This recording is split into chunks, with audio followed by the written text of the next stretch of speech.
नमस्ते, सत श्री अकाल और वणक्कम। स्पेन में रहने वाले सभी भारतीय बहनों और भाइयों का बहुत बहुत स्वागत है। आप में से बहुत से लोगों को याद होगा कि जब कोविड की बीमारी आई थी, तब चारों तरफ डर का माहौल था और इंटरनेट पर लोग गलत समाचार भेज रहे थे। उस समय भी मैंने इस चैनल को स्थापित कर आपको सच्चाई बताई थी। आज मैं फिर वही देख रहा हूं।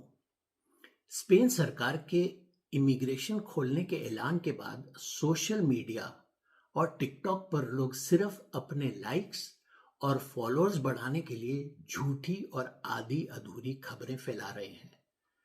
मेरी आपसे विनती है कि आप इस शोर शराबे को सुनना बंद करें। आज मैं आपको एक एक बात तसल्ली से समझाऊंगा। मैं आपको आपके अधिकार, 2026 के नए नियम और बिना किसी घबराहट के अपना पासपोर्ट और पुलिस क्लियरेंस सर्टिफिकेट यानी पीसीसी बनवाने का सबसे सही तरीका बताऊंगा। तो वीडियो में अंत तक बने रहिए। सबसे पहले हमें यह समझना होगा कि स्पेन में भारतीयों को सरकारी सहायता कहां से मिलती है और उनका अधिकार क्षेत्र क्या है। भारत सरकार के विदेश मंत्रालय का मुख्य केंद्र मैड्रिड में स्थित भारतीय दूतावास यानी एम्बेसी है। इसके मुखिया हमारे राजदूत यानी एम्बेसडर होते हैं। बार्सिलोना स्पेन का दूसरा सबसे बड़ा शहर है, इसलिए यहां पर भारतीय समुदाय की मदद के लिए सरकार ने वाणिज्यिक दूतावास यानी कॉन्सुलेट जनरल खोला है। इसके मुखिया कौंसल जनरल होते हैं। इसके अतिरिक्त दस्तावेज जमा करने के लिए कुछ प्राइवेट सेंटरों को सरकार का ठेका दिया जाता है। आजकल ये ठेका बीएलएस के पास है। ये सेंटर ना तो एम्बेसी है और ना ही कॉन्सुलेट जनरल।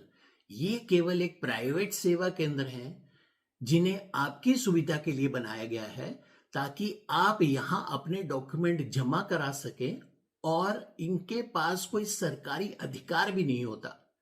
ये एम्बेसी और कॉन्सुलेट जनरल के लिए केवल दस्तावेज इकट्ठे करती है और उनको आपको वापस देती है। हाँ, ये भारतीय सरकार द्वारा अधिकृत डॉक्यूमेंटेशन कलेक्शन सेंटर है। अब जब हम ये समझ गए हैं कि दूतावास, कॉन्सुलेट और डॉक्यूमेंटेशन कलेक्टर सेंटर क्या है, तो हम आगे बढ़ते हैं। आप कहीं भी जाकर अपना कागज जमा नहीं कर सकते। नियम यह है कि अगर आप मैड्रिड या स्पेन के किसी भी हिस्से में रहते हैं, तो आपका काम मैड्रिड का भारतीय दूतावास देखेगा। लेकिन अगर आप कातालूनिया या बालियारिस में रहते हैं, तो आपका सारा काम बार्सिलोना का कॉन्सुलेट जनरल देखेगा। पर आपको ना तो दूतावास जाना है और ना ही कॉन्सुलेट जनरल के दफ्तर। इसके लिए आपको अपने सुविधा केंद्र यानी कि बीएलएस के दफ्तर जाकर अपने फॉर्म और पासपोर्ट तथा दूसरे दस्तावेज जमा कराने। इनके दफ्तर मैड्रिड, बार्सिलोना और टेनेरिफ में है। आपको अपने डॉक्यूमेंट सिर्फ और सिर्फ इन्हीं केंद्रों में जमा कराने हैं। अब बात करते हैं कि आपकी स्थिति क्या है। स्पेन में रह रहे भारतीयों को दो भागों में बांटा जा सकता है।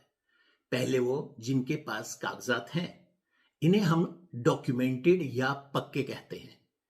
इनके पास अपना पासपोर्ट, निए और टीआई कार्ड होता है और उनकी एम्पाद्रोनामिento भी सही से हुई होती है। दूसरे वो लोग हैं जिनके पास इनमें से कोई भी एक कागज या सारे कागज कम होते हैं, जिन्हें हम अनडॉक्यूमेंटेड या कच्चे कहते हैं। एक और स्थिति है, यदि कोई टूरिस्ट, बिजनेस या स्टूडेंट वीजा पर स्पेन आए और वीजा खत्म होने के बाद भी यहां रुक जाए, तो कानून के अनुसार उसको अनडॉक्यूमेंटेड व्यक्ति माना जाएगा। उससे डिपोर्ट किया जा सकता है। उसके पास केवल एक ही अधिकार होता है और वह है भारत वापस जाने के लिए इमरजेंसी सर्टिफिकेट। उससे पासपोर्ट मांगने का कोई कानूनी अधिकार नहीं है। किंतु स्पेन सरकार की उदारता के कारण भारत सरकार की तरफ से उसे यह सुविधा दे दी जाती है। अभी तक स्पेनी सरकार 2 साल तक यहां बसे किसी भी कच्चे व्यक्ति को नियमित करने का रास्ता खोल देती थी। इस प्रक्रिया को अराइगो कहते थे। इसके लिए आपको कम से कम 2 साल स्पेन में रहने का सबूत देना होता था, और यह सबूत होता था एम्पाद्रोनामिento। इस कानून के कारण हमारी सरकार भी 2 साल का पाद्रोन देकर नया पासपोर्ट इशू कर देती थी। अब एक नया समाचार आया है। स्पेन की सरकार ने एक साथ 5 लाख लोगों को पक्का करने का ऐतिहासिक फैसला लिया है। हमारी एम्बेसी और कॉन्सुलेट के अधिकारी इस समाचार को बहुत सकारात्मक तरीके से देख रहे हैं। वे इस समय एक ऐसी योजना बना रहे हैं जिससे आप सबकी मदद बड़े सम्मान के साथ ऐसे की जाए जैसे कि आपको मिलनी चाहिए। वे नहीं चाहते कि आप लोग घंटों धूप में खड़े रहें या सड़क में भीड़ लगाकर जानवरों की तरह किया गया व्यवहार सहें। वे चाहते हैं कि सारा काम ईमेल और अपॉइंटमेंट के जरिए शांति से और नियम से हो। इससे आपकी और देश की इज्जत बनी रहेगी। बस आपको कुछ संयम रखना होगा। बहुत से लोग ये पूछ रहे हैं कि ये प्रक्रिया कब शुरू होगी। पहले मैं आपको एक बात साफ कर दूं, दूतावास ने कभी भी पासपोर्ट देने बंद किए ही नहीं।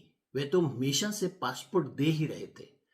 बस अब क्योंकि नियम बदल गए हैं तो वो भी थोड़ा सा बदलाव कर रहे हैं ताकि स्पेन के नए कानून का फायदा आप सबको मिल सके।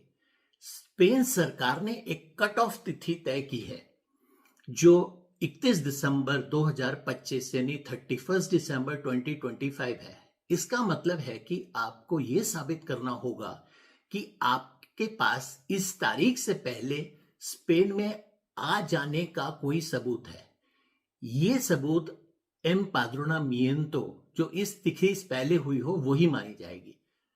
इस प्रक्रिया में भारतीय सरकार भी आपसे वही कागजात मांगेगी जो स्पेन की सरकार को चाहिए। काम शुरू करने के लिए आपको cons.barcelona@mea.gov.in पर एक ईमेल भेजना होगा। इस ईमेल में आपको 3 चीजें भेजनी होंगी। पहली, आपकी एम्पाद्रोनामिento जो ये दिखाएगी कि आप 31 दिसंबर 2025 से पहले यहां आए थे। दूसरा, आपको अपने पुराने पासपोर्ट की फोटोकॉपी भेजनी पड़ेगी, और यदि आपके पास पासपोर्ट नहीं है या खो गया है तो पुलिस की रिपोर्ट यानी FIR आपको भेजनी पड़ेगी। तीसरी एक और चीज है, वो है फॉर्म जो आप एम्बेसी, कॉन्सुलेट या BLS की वेबसाइट पर डाउनलोड कर सकते हैं।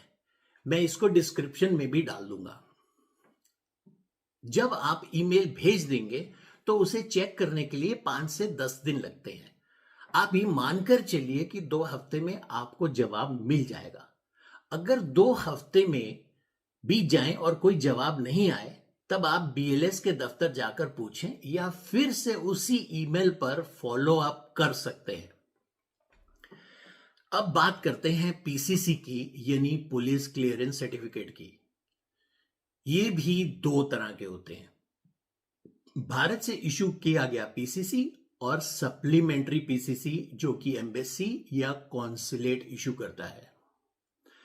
बहुत से लोग पूछते हैं कि जब भारत से PCC मिल गया तो सप्लीमेंट्री PCC में दोबारा वेरिफिकेशन क्यों होता है। देखिए, यह सच है कि पहले भारत का PCC देखकर सप्लीमेंट्री PCC इशू कर दिया जाता था, किंतु कुछ लोगों ने फर्जी भारतीय PCC बनाकर एम्बेसी को चकमा देने की कोशिश की। इस वजह से सरकार अब सख्त हो गई है। अब हर एक फाइल की जांच भारत में होना अनिवार्य कर दिया गया है। इसीलिए सप्लीमेंट्री PCC में भी समय लगता है। पर घबराइए नहीं, मैं आपको एक नई बात बताता हूं। सप्लीमेंट्री पीसीसी लेने के लिए भारत से पीसीसी दिखाना जरूरी नहीं है। आप अपना कीमती समय बचाने के लिए भारत वाली पीसीसी का इंतजार किए बिना ही स्पेन में सप्लीमेंट्री पीसीसी के लिए फॉर्म भर सकते हैं। इससे आपका काम थोड़ा जल्दी हो जाएगा। अब जब हमने सभी डॉक्यूमेंट्स की बात कर ली है, तो हम अपॉइंटमेंट्स की बात भी कर लेते हैं। एक बात जान ले, बीएलएस में अपॉइंटमेंट लेना बिल्कुल मुफ्त है। इसके लिए किसी को एक पैसा भी नहीं देना पड़ता। सच तो यह है कि आपको अपने पेपर या दस्तावेज जमा कराने के लिए बीएलएस सेवा केंद्र जाने की भी जरूरत नहीं है।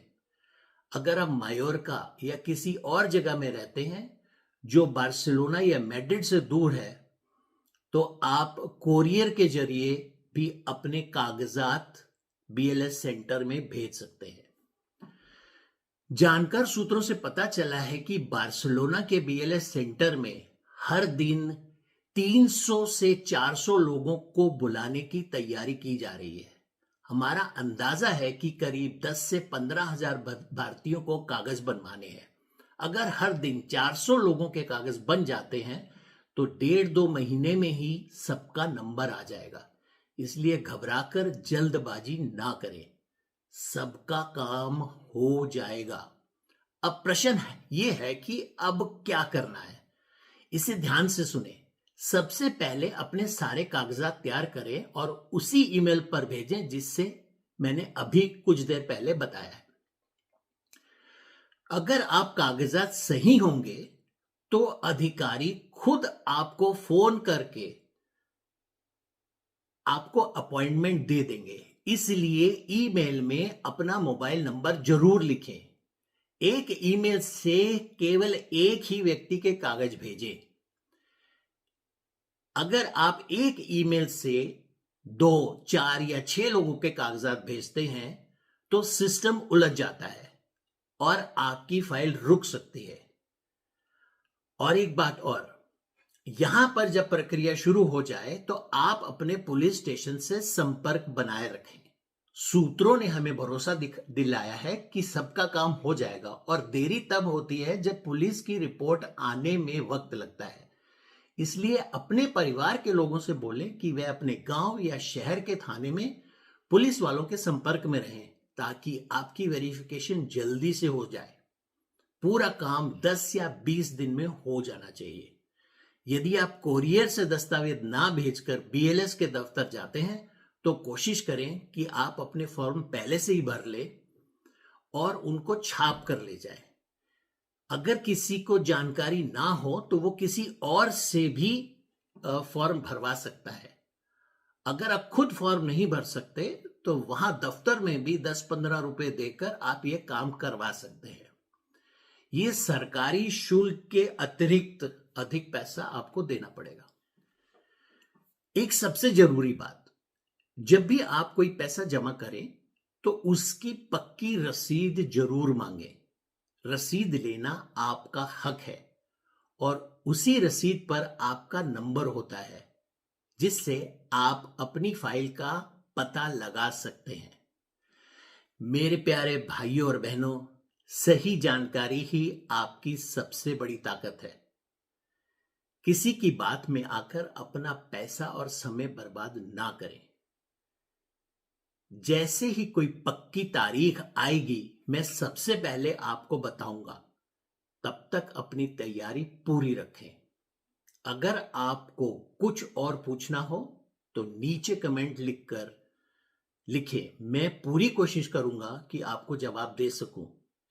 इस जानकारी को अपने सभी दोस्तों के साथ साझा करें ताकि अधिक से अधिक लोग इसका लाभ उठा सकें। हमें समय देने के लिए आपका बहुत बहुत धन्यवाद। आप सबका कार्य मंगलमय हो। नमस्कार।